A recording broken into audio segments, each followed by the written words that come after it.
Namaste and welcome. Today marks on the Vaishnava calendar the appearance day of the pioneering Vaishnava spiritual master, Srila Bhaktivinoda Thakur.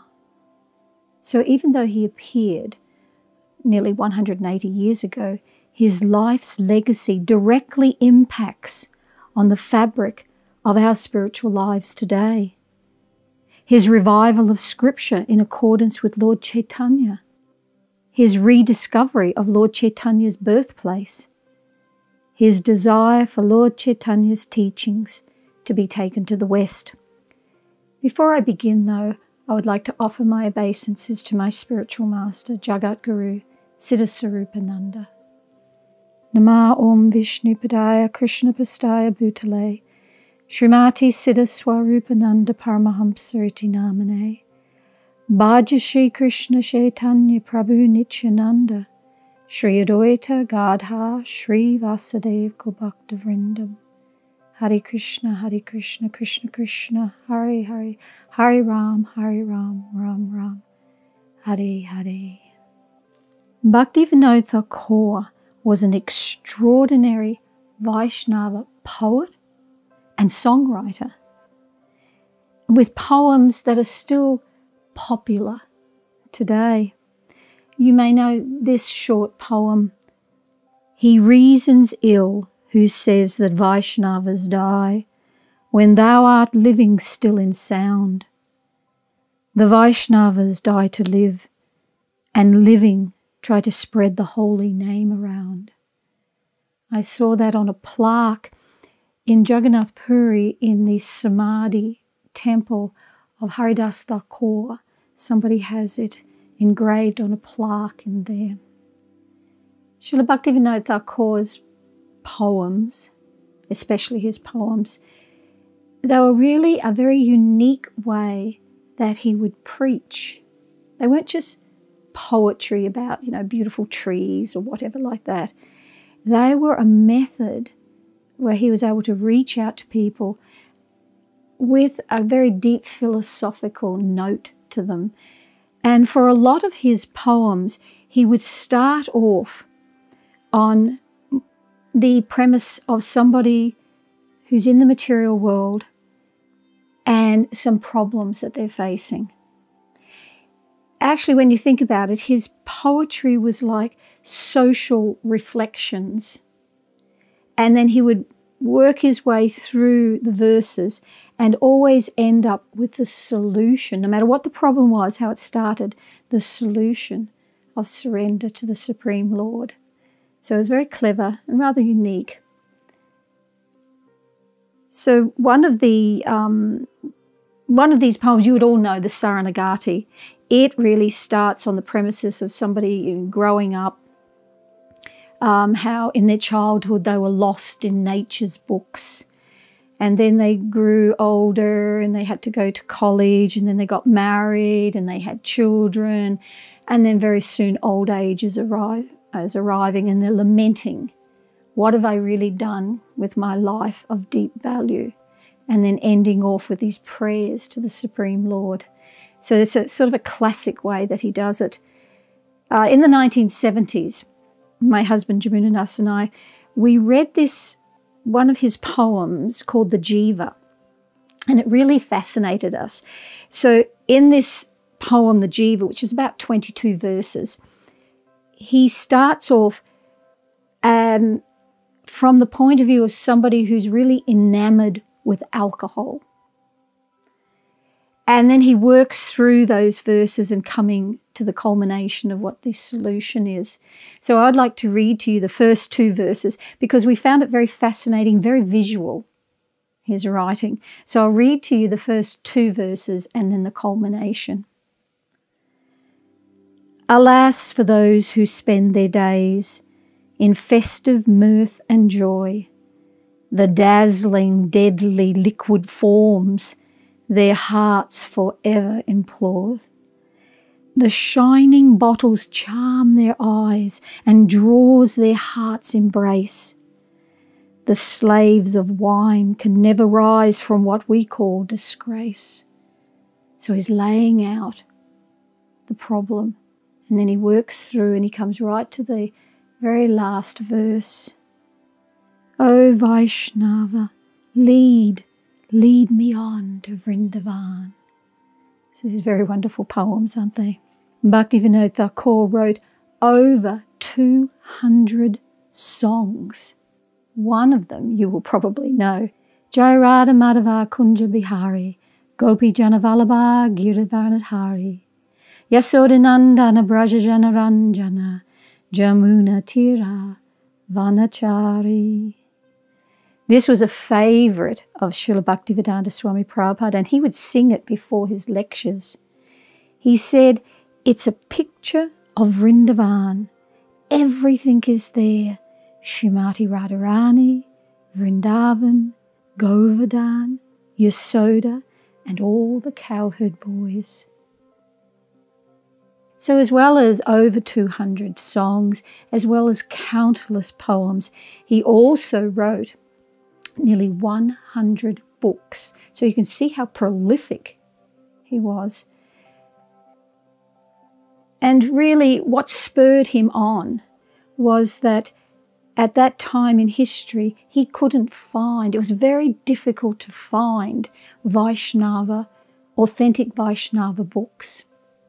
In fact, what had happened was that in our disciplic succession, the great spiritual master Baladev Vijayabhusan, after he left in 1793, I think it was, for the next 80 years, there were hardly any Vaishnava books written, and the ones that were there became lost, became perverted, were changed. So it was a very dire time for the Vaishnava books, literature. And this is what really spurred Bhaktivinoda Thakur on. He wanted to have available authentic teachings of Lord Chaitanya Mahaprabhu.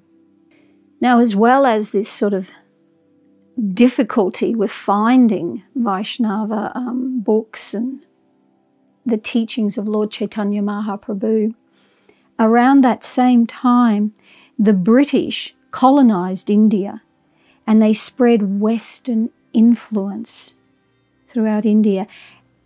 But not only that, they actually belittled Gaudiya Vaishnavism. And as a result, people in general didn't understand who was a genuine Vaishnava. What are the qualities of a genuine Vaishnava? And many began to follow deviant Vaishnava groups who had corrupted the teachings of Lord Chaitanya Mahaprabhu. Thus, Bhaktivinoda Thakur spent many years restoring all these authorized teachings of Lord Chaitanya Mahaprabhu. We're very spoilt nowadays. We take it for granted that the teachings of Lord Chaitanya Mahaprabhu are there for anybody to read. But at this time in history, that was not true. Srila Bhaktivedanta Swami Prabhupada described, we should adore, we should worship Srila Bhaktivinoda Thakur, because in the modern age, he reintroduced the disciplic succession. What it reminds me of is, in Australia, we have a colloquialism, a term called white anting. I don't know if you've heard this term or not. So white ants, they're termites. And the termites love to eat wood. So if termites, if they get into your home, into the foundations of your home, they'll start quietly, well, it'll start off quietly eating away, quietly white anting. And that's why in Australia, if you've got the money, you do the foundations, you do the framework in steel to try and prevent this problem. But the white ants, you don't even know they're there in the beginning. They're just quietly going on with their work. And by the time you realise they're there, a lot of damage has been done. So this term white anting can be used as an analogy for what can happen and what does happen to the Vaishnava philosophy. This white anting, this internal erosion at the foundations of Vaishnavism usually occurs because people who are preaching, they're either speaking or they're writing, they're preaching in some way, but they change the teachings. And this can be very subtle or it can be more obvious. And usually it can even be just accidental on their part. They don't have intentional malice to do it, but because of a lack of spiritual realization on their part, then when they're speaking or when they're writing, they will make a mistake. And then those who are reading or listening to them, this digression is absorbed by them, it's repeated by them, and so it takes on a life of its own. So this is a gradual white anting of the philosophy. So preaching is a grave duty. And the responsibility of a preacher is to pass on uncorrupted, not influenced by their own ideas or their own ambitions. What they're trying to do is to pass on purely the message coming from disciplic succession, coming from their spiritual master. But white anting has always existed. You can see in the time of Bhaktivinoda Thakur, that was all white anting that was going on from Lord Chaitanya's teachings. And it will continue amongst neophyte devotees who are always in the majority. So we must be careful what we say is in harmony. It's not imitating, but it's in harmony with what our spiritual master is teaching. So Bhaktivinoda Thakur continually made a very important point in his writings and when he would speak to people. And this point that he made over and over again, which really protects a person against white anting, this point is that the absolute necessity of association with a pure lover of Krishna. So this is what protects a person. And by association, that means when you're listening, you're not changing what you're hearing from the spiritual master. Otherwise, you're disassociated. All right? So you take this on the deep level that he means it. Srila Bhaktivedanta Swami Prabhupada quoted Bhaktivinoda Thakur, "Unless one associates with a pure devotee, he cannot be influenced to understand devotional service." So unless you are properly hearing from, sincerely hearing from the pure devotee, you won't actually understand what devotional service means. And that's the whole foundation to Bhakti Yoga, devotional service. So if white anting is taking place, you won't properly understand then what devotional service is. Unfortunately, though, nowadays people are so used to writing and talking all the time, very lightly, especially, they're doing postings all the time on social media. Because social media, what's it all about? It's all about talking and communicating and putting forward what you think is the truth or what you think you need to say in order to gain followers. That's a big part of it. And for devotees, this is the danger, that they'll just start to say things in order to gain followers. But what they're actually doing is white anting Lord Chaitanya's teachings. The Vaishnavas, the pure devotees, they understand and they appreciate the enormity of writing and talking, but doing it in line with Lord Chaitanya's philosophy. So they are very, very careful what they say. So doesn't that go against really the grain of society nowadays, where everybody can just hop on their devices and say all sorts of things and not really consider the implications, spiritual implications of what they're saying, and not considering, is this actually in line with what Lord Chaitanya is teaching? So I'd like to read now to you this wonderful example when Srila Bhaktivinoda Thakur describes this in one of his books. And it's what motivated him. What was the foundation for him when he was writing a particular book?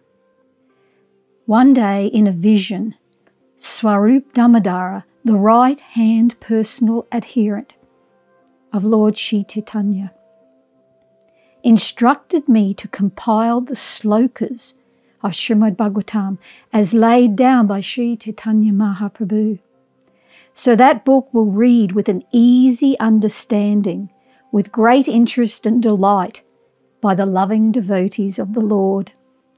Sri Swarup Damodara further guided me by giving a wonderful explanation of the first sloka of Srimad Bhagavatam, and also showed me how I have to explain the slokas under the light of Gaudiya Vaishnava philosophy. So that last part is very important, under the light of Gaudiya Vaishnava philosophy. And this is the opposite to white anting. You know, termites, if you take it back to where it comes from, termites hate the sun. They hate light. They love to live in darkness. So once a person starts white anting Lord Chaitanya's philosophy, he's no longer in the light of Gaudiya Vaishnava philosophy. So that's what I mean. These things are very... Srila Bhaktivinoda Thakur's life's example is very relevant and very important to us nowadays, especially with social media and the way the world works nowadays. In October 1894, at the age of 56, Bhaktivinoda Thakur retired from his post as a deputy magistrate, which was really opposed by a lot of people. They didn't want him to do that, but still he did. And he went and stayed at Surabi Kunj in Nadavweep, and there he preached and he wrote many books at that stage. And then he moved to Jagannath Puri. 14 years later, at the age of 70, Bhaktivinoda Thakur, he became a Babaji. So I'll read you out what that is. A Babaji signifies one who devotes the remainder of his life to solitary devotional practices. So the word there is solitary, especially chanting the holy name. So this is what he did from the age of 70 onwards. For the first 2 years, though, he was still writing some books. But then, for the remainder, he only had 4 years left of his life, he wasn't even writing anymore. He was really taking himself away in a very solitary condition, away from everybody. And he was just doing meditation, praying, and chanting Krishna's holy names. So it was a very withdrawn. You know, they talk about the yogis, they withdraw, but inside there's this whole world happening inside them. On June the 23rd, 1914, just before noon, Srila Bhaktivinoda Thakur left his body. His bodily remains were taken to the land of Nadavweep, the land of Lord Chaitanya Mahaprabhu. So it's a wonderful, that's just such a small glimpse. There have been volumes written about this pioneering general in our disciplic succession. So I'd like to finish off now with a very, just 5 minute extract from Acharyadas, where he is explaining that simple poem, Crowded Sins, by Bhaktivinoda Thakur. Acharyadas very nicely glorifies Bhaktivinoda Thakur. So all glories to Bhaktivinoda Thakur, and thank you everybody for listening. Namaste.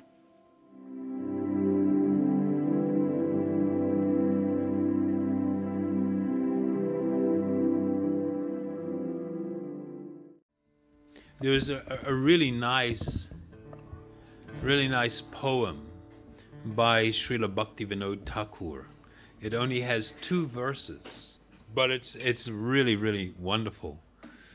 And it goes like this: let crowded sins repeat their trial scenes and lead me on from woe to woe. Care I for that, if love of God alone could bless my heart where'er I go. So he says, let crowded sins. The devotee, the consciousness of the devotee, he never blames anyone for his misery.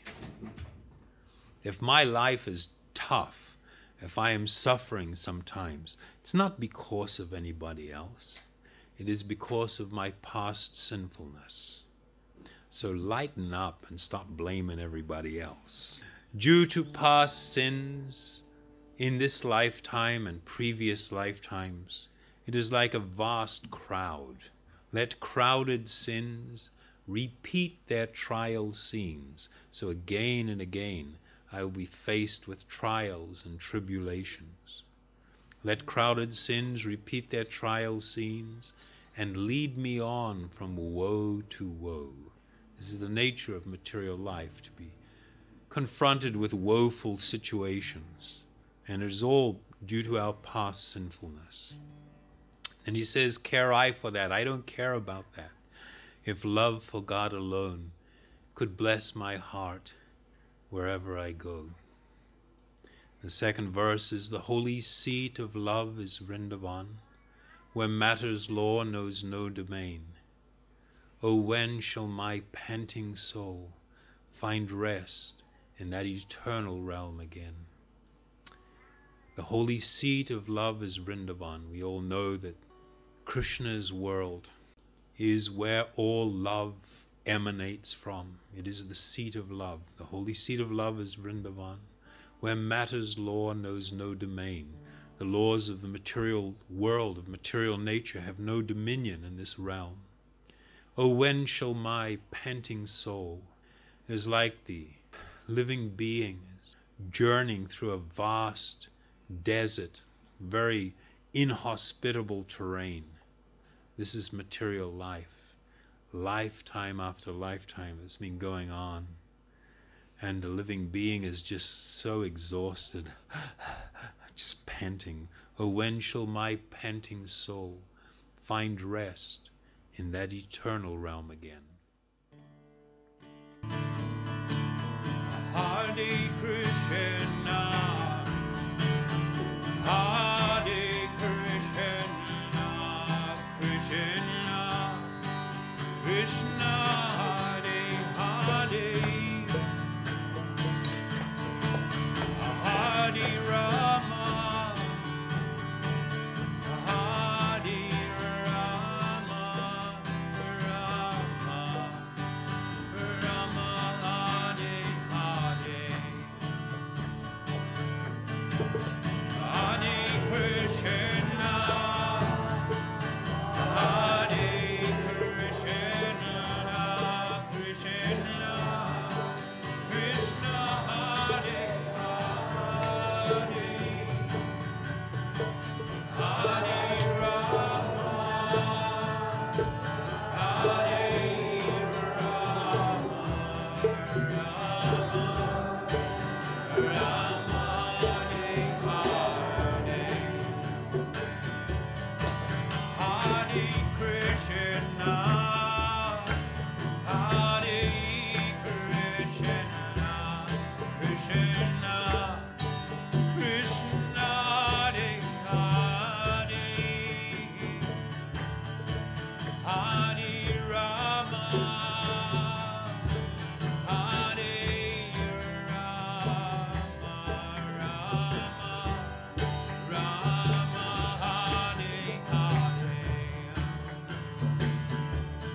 I